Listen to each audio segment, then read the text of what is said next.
Hello दोस्तों, मैं मोहनीश आर्यन आप सभी का स्वागत करता हूं BHDAE 182 के इस वीडियो सेशन में। मैं आज आप लोगों से BHDAE 182 पुस्तक के चैप्टर 2 के केवल एक इम्पोर्टेंट क्वेश्चन को डिस्कस करूंगा। और जैसे ही दोस्तों ये वाला क्वेश्चन हम लोग डिस्कस कर लेंगे, उसी के साथ हम लोगों का ये वीडियो सेशन भी समाप्त हो जाएगा और हम लोगों का ये चैप्टर भी बिल्कुल समाप्त हो जाएगा। उसके बाद हम लोग अगले चैप्टर को डिस्कस करेंगे, उसका एनालिसिस भी करेंगे। तो चलिए सबसे पहले हम लोग देख लेते हैं कि हम लोगों का क्वेश्चन क्या है। तो हम लोगों का क्वेश्चन है दोस्तों, अनुस्वार और अनुनासिक के मध्य अंतर बताइए।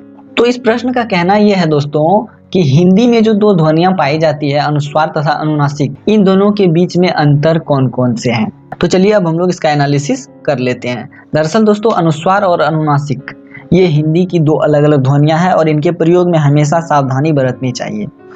ये जो अनुस्वार है दोस्तों, इसके उच्चारण में नाक से अधिक सांस निकलती है तथा मुख से कम, जैसे कि अंक, यहाँ पर एक उदाहरण दिया हुआ है अंक, अंश, पंच, अंग इत्यादि।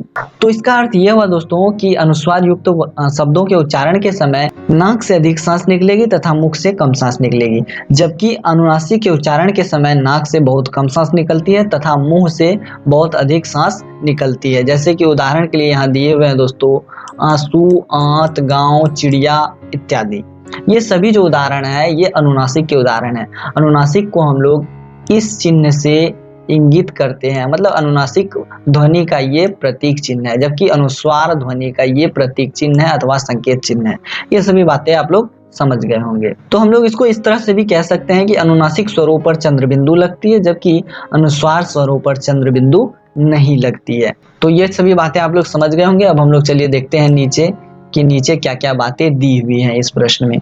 दोस्तों, जब भी तत्सम शब्दों का निर्माण होता है तो उस समय अनुस्वार लगता है, जबकि उसी तत्सम शब्द का तद्भव बनाया जाता है तो उसमें चंद्रबिंदु का प्रयोग होता है। अर्थात हम ये कह सकते हैं कि तत्सम शब्दों के निर्माण में अनुस्वार का प्रयोग होता है तथा तद्भव शब्दों के निर्माण में अनुनासिकों का प्रयोग होता है। जैसे यहाँ पर उदाहरण से समझने की कोशिश करते हैं हम लोग। यहाँ देखिए, अंगुष्ठ से अंगूठा, ये अंगुष्ठ जो है ये तत्सम है, जबकि अंगूठा जो है ये तद्भव है। तो तत्सम और तद्भव क्या है, इसके बारे में मैं आप लोगों को संक्षेप में बता देता हूँ। तत्सम का अर्थ होता है हिंदी में आए हुए संस्कृत के मूल शब्द ही तत्सम कहलाते हैं। अर्थात जो भी शब्द पहले संस्कृत में थे किंतु समय में परिवर्तन के साथ साथ, अर्थात बदलाव के साथ साथ वही शब्द संस्कृत से हिंदी में आ गए तो वैसे शब्द तत्सम शब्द कहलाते हैं। जबकि तत्सम शब्द में परिवर्तन होने लगता है, धीरे धीरे बदलाव होने लगता है, तो तत्सम शब्द का जो स्वरूप है वो बिगड़ जाता है अपने आप में, और उसी समय जो शब्द का निर्माण होता है वो तद्भव शब्द कहलाते हैं। अर्थात हम सिंपल में ये कह सकते हैं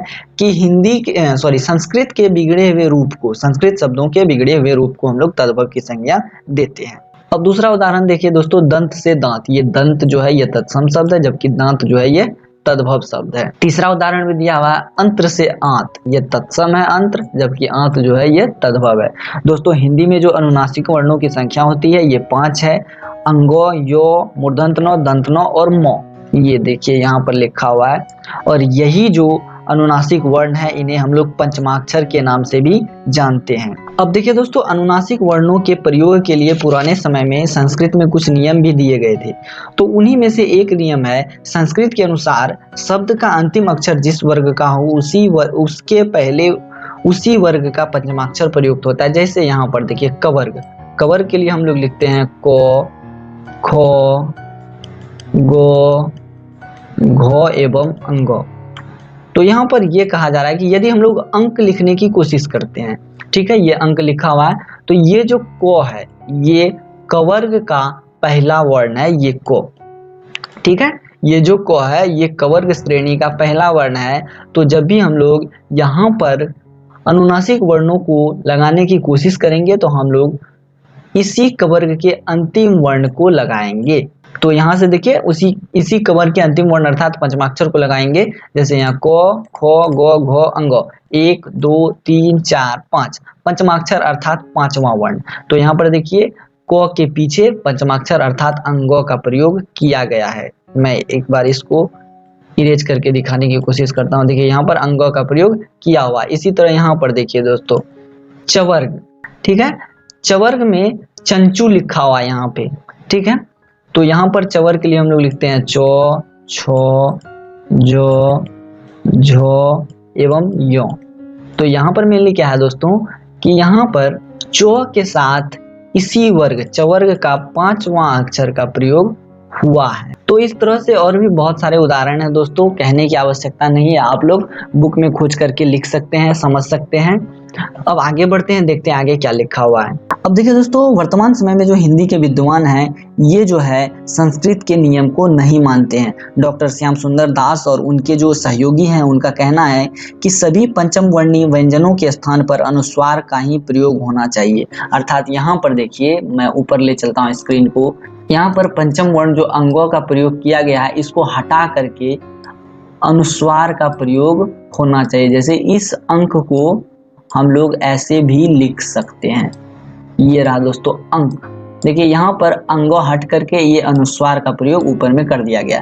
तो डॉक्टर श्याम सुंदर दास और उनके सहयोगियों का यही कहना है कि ये जो पुराने नियम है ये गलत है, इससे जो है छपाई लिखाई तथा टंकन में असुविधाएं होती है, इसलिए इस नियम को अब खत्म किया जाना चाहिए और उसके बदले इस नियम को लागू किया जाना चाहिए। और इस नियम के लागू होने से लोगों को पढ़ने लिखने की सुविधा मिलेगी तथा लिखने में जो गति है वो ज्यादा हो जाएगी। तो अब पीडीएफ स्क्रीन को थोड़ा नीचे लिए चलता हूं दोस्तों।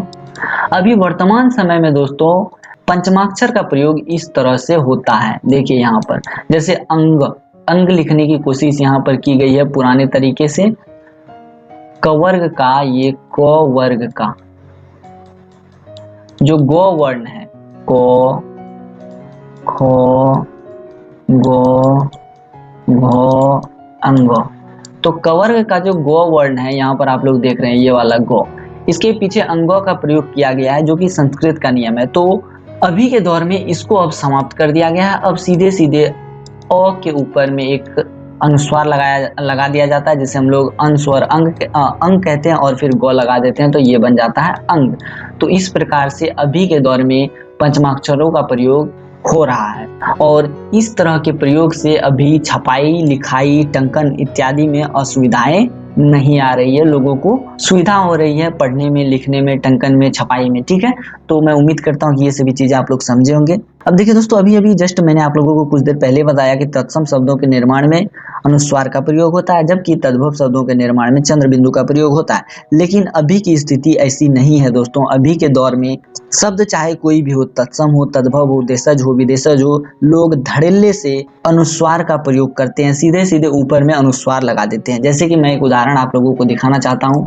ये देखिए पंप, कंकड़, रंगीन, संगीत, यहाँ पर हर जगह देखिए अनुस्वार का ही प्रयोग हुआ है। तो इस तरह के प्रयोग से दोस्तों हिंदी ने पंचम वर्णीय ध्वनियों के प्रयोग में संस्कृत से आजादी बढ़ती है। तो यहाँ पर आप लोग समझ गए होंगे दोस्तों कि यहाँ पर आप लोग अब किसी भी प्रकार से अनुस्वार का प्रयोग कर सकते हैं। तो हम ये कह सकते हैं कि हिंदी में अब पंचम वर्णीय ध्वनियों के प्रयोग में किसी भी प्रकार की कोई बंदिशें नहीं है, बिना किसी समस्या के हर जगह अनुस्वार का प्रयोग किया जा सकता है। लेकिन इस तरह के प्रयोग से कहीं कहीं गलतियां भी हो जाती है दोस्तों। इस तरह के प्रयोग से कहीं कहीं पे अराजकता भी देखने को मिली है और कहीं कहीं पंचम वर्णीय का प्रयोग होता है तो कहीं कहीं अनुस्वार का प्रयोग होता है तो कहीं कहीं दोनों का प्रयोग हो जाता है। मतलब हम ये यहाँ पर ये कहना चाह रहे हैं कि पंचम वर्णीय का प्रयोग, ये वाला उदाहरण मैंने अभी आप लोगों को दिखाया था, ये वाला, तो यहाँ पर पंचम वर्णीय का प्रयोग हुआ है। ठीक है, ये अंग, और इसी को शॉर्टकट में अब अनुस्वार लगाकर प्रयोग किया जाता है। ये देखिए अनुस्वार लगा दिए। तो इस तरह से कहीं कहीं पे सिर्फ पंचम वर्णीय का प्रयोग होता है, कहीं कहीं पर सिर्फ अनुस्वार का प्रयोग होता है और कहीं कहीं दोनों का प्रयोग कर दिया जाता है। जैसे कि यहाँ पर लिख दिया जाता है, इसी अंग को इस तरह से लिखने का प्रयास किया जाता है। तो इस तरह से ये वाला जो है दोस्तों गलत हो जाता है। इसीलिए यहाँ पर कहा गया है कि कहीं कहीं पर इस तरह के प्रयोग से गलती हो जाती है और अराजकता हो जाती है। तो इसलिए यहाँ पर कहा गया है दोस्तों कि इस तरह का प्रयोग नहीं करना चाहिए, जिससे कि हिंदी थोड़ी जटिल हो जाए। मैं उम्मीद करता हूँ कि ये सभी बातें आप लोग समझ गए होंगे और ये वीडियो सेशन आप लोगों को अच्छा लगा होगा। फिर भी कहीं पे कोई गलती अथवा त्रुटि है तो मैं उसके लिए आप लोगों से क्षमा चाहता हूँ। मैं आप लोगों से रिक्वेस्ट करता हूँ कि आप लोग मेरी उस गलती को कमेंट सेक्शन में मेंशन जरूर कर दे, ताकि मैं नेक्स्ट वीडियोज में इस प्रकार की गलती को ना दोहराऊं। अभी के लिए बस इतना है दोस्तों, अलविदा।